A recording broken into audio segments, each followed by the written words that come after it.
Hey guys, this is Miss Arlequin, and in this video we are going to learn how to properly format poetry quotes in an essay or short response. Alright, so let's just first talk a little bit in general about just quoting from a text in general. So obviously we know that when we are quoting from a text, we have to use quotation marks, and we are copying the exact words from the text. So if you are changing anything from the original text, that is not a direct quote, that's going to be an indirect quote, which we're going to talk about in a few moments. You also want to make sure that you have citations. The most common form of citations that we're going to use most often are parenthetical citations, where at the end of the quote, after the closing quotation marks, you put in parentheses the author's name and either the page numbers if it's a text or line numbers if it's poetry. If you're writing about one author and you've already mentioned their name, then the author's name part can be left out of the parenthetical quotation. And you also want to make sure that when you are quoting, that you only quote the words, phrases, or lines that are such strong evidence that paraphrasing them just wouldn't be good enough. All right, so we also want to talk a little bit about blending quotations, because one of the biggest mistakes students make when they first start to learn how to write essays is to just drop the quotation into their writing. So they have a sentence where they kind of say something about the text, and then all of a sudden the next sentence they just drop in a quotation. That is not okay. You have to integrate your quote into your own writing, into your own text. So in other words, don't just let the piece of evidence stand all by itself as its own sentence. You want to use your own words to introduce the quote, even if it's something just as simple as identifying who said it, like Langston Hughes, and then a verb like Langston Hughes writes, Langston Hughes said, the author describes. Even just that simple introduction is a way to blend the quotation in and make sure it's not just dropped in, floating. All right, but what we really want to do is, now that we're in 7th grade, we want to be a little bit more sophisticated.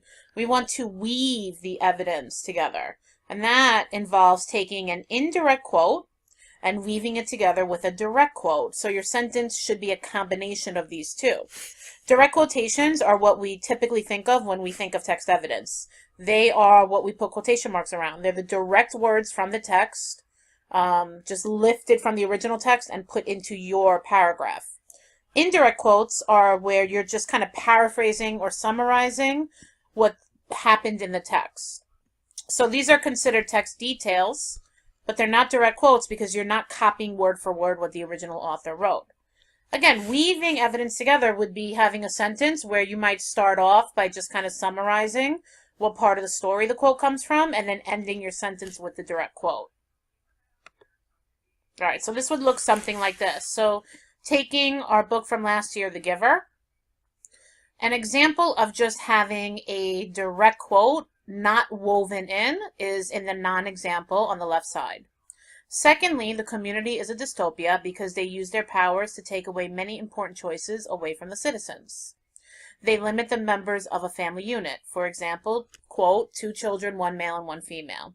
All right, so here you've got the point that the student is trying to make about how this society limits the family members, and then the next sentence blends the quote. It gives an example, and then the rest of the sentence is the quote. Now this is fine, but we really want to start to move towards the more sophisticated writing where we're weaving the quote into our indirect quote sentence. And we're going to see that on the right side of the screen. First, the community is a dystopia because they use their powers to scare the citizens by telling them to be careful of what they do because they could get released. When Jonas was at the annex watching the video of the release of the twin, he was, quote, stunned at what he was realizing, end quote, because his, quote, father killed it. So here you have a beautiful example of weaving evidence. You have the beginning of this sentence, which is an indirect quote. The student is just summarizing this part of the story. And then in red, you have the direct quote, and it is part of the sentence. Because he was, and then you go from that he was, which is part of the indirect quote, and you go right into the direct quote. And then you even have a second example, because his. So now we go back to indirect quote, and then we go and end the sentence with a direct quote. All right, so now using quotes means that you have copied it exactly as it was originally written. That's the whole point of a direct quote.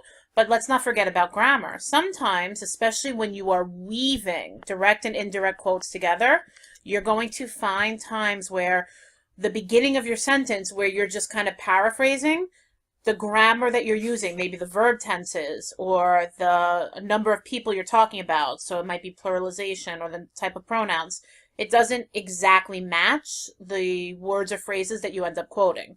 So you want to make sure that all quoted words, lines, or phrases grammatically fit inside a sentence of your own. And if the quote doesn't fit into your sentence, you have to possibly alter it. So you can use an ellipsis. An ellipsis is used to skip over words you don't really need. This is going to help you really focus your text evidence so you're only quoting the most important stuff. You might have to alter a word ending. So this is kind of about verb tenses and things. Saved could be changed to saves. So maybe the original quote, it was saved, but at the beginning of your sentence, you're speaking in the present tense. That means that within the direct quote, you need to use a present tense verb. So the best way to really see if this is necessary is to write your sentence, read it aloud, and if you notice a grammar problem, especially in the part of the sentence with a direct quote, use brackets to alter it. And then you can also add additional words into the quote if necessary. So that would be with a parentheses. Adding words would just be to help make the meaning more clear. You might also use a bracket if you were going to change. Maybe the direct quote uses a very vague pronoun he, and you want to make sure that the reader of your essay knows who he is referring to, so you might replace he with the name of the character. He was very upset, and then you would put bracket. You would take he out and do Jonas was very upset. All right, so when you're weaving evidence, just some final thoughts. Use only the most effective part of the quotation. Make sure you maintain a smooth sentence style. So again, alter the grammar of the quote if you need to, using the tips from the previous slide. Remember to use ellipsis if necessary. Remember to use brackets if you add or change a word. And use signal phrases which precede the quote. I'm sorry, I should actually correct that. Use brackets or parentheses. Parentheses for adding, brackets for changing a word. All right, so now let's talk a little more about quoting poetry. So now let's first start with our titles, because when we are writing a short response or an essay, we're often going to refer to the poem title. Titles of poems, because they are short text, should be put into quotation marks. We are not underlining and we're not putting them in italics. That is only for long text, like whole books. Okay, when you're quoting or paraphrasing from a poem, always capitalize whatever is capitalized in the original. So for example, We Real Cool. We Real Cool is a poem where the end of the line is the beginning of a sentence, which means the next line actually starts with a capital, even though if we were writing this in prose form, we would never capitalize the L in left. It's the middle of a sentence and it's not a proper noun. So normally there would be no reason in a regular sentence to capitalize that L. However, in the poem, many poets will often capitalize the beginning of their line, even though that is not the beginning of the sentence, which means that when I am quoting this in essay form, I'm going to have to capitalize everything that the poet capitalized. All right, next. When you quote 1 to 3 lines of poetry within a sentence, you have to show where the line was ended in the original poem. All right, so what that means, you can see in the example, I'm writing about one of my favorite poems by Edgar Allan Poe. It's a poem called Annabel Lee. And here you have an example sentence from my essay. I start off by making my claim. Poe expresses his grief over his beloved's death when he states, and then I followed up with my evidence. So I have my quotation mark, and then, for the moon never beams without bringing me dreams. Then there's a space, and then a forward slash, and then another space, and then you begin the next line.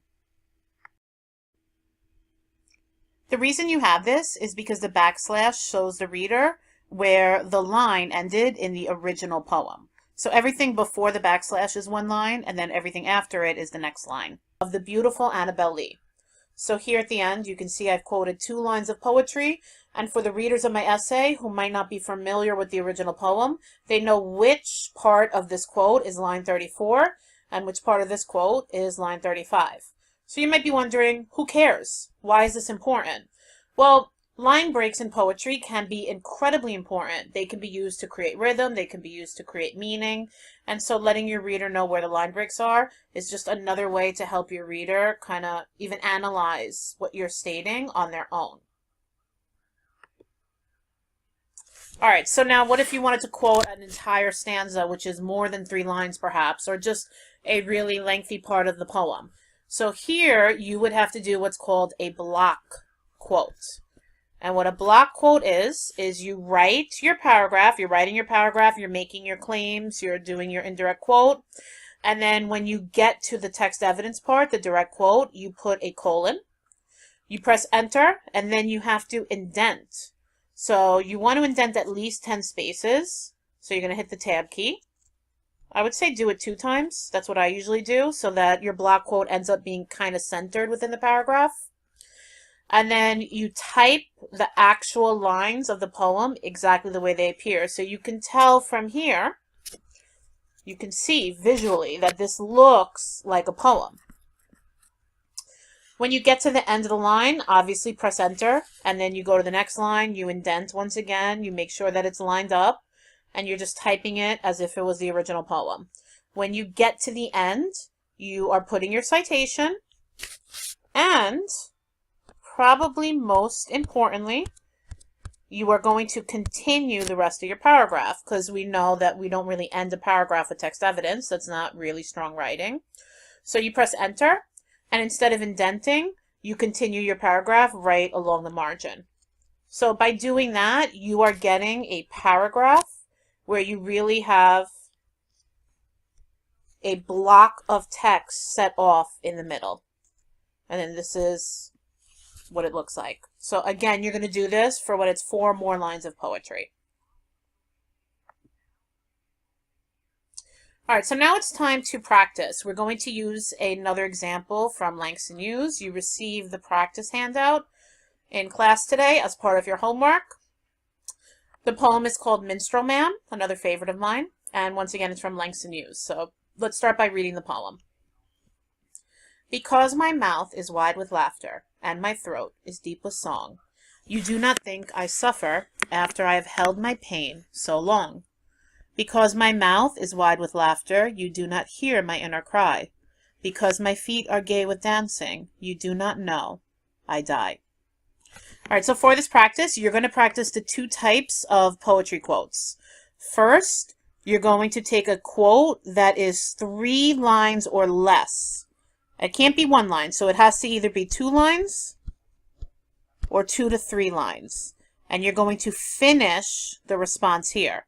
The speaker is crying inside even though on the outside he keeps it hidden. For example, you states. So you want to find either 2 or 3 lines of the poem that show he's crying inside even though on the outside he's not showing it. And you're going to quote it here using the technique that we just went over, using the backslash to show where each line has ended. Then you're going to choose a quote of 4 or more lines from the poem to once again show a person hiding his identity, and you're going to write it as a block quote. I realized one thing I did not mention about the block quote, even though it was on the screen. When you do a block quote, you actually leave off the quotation marks, no quotation marks, just the colon here, and then the block quote without quotation marks, because it's clear that this is a quotation. There's nothing else that this section of text in the middle of a paragraph can be. So in the practice, again, make sure that for your block quote, you're not using quotation marks and that you're putting your citation at the end.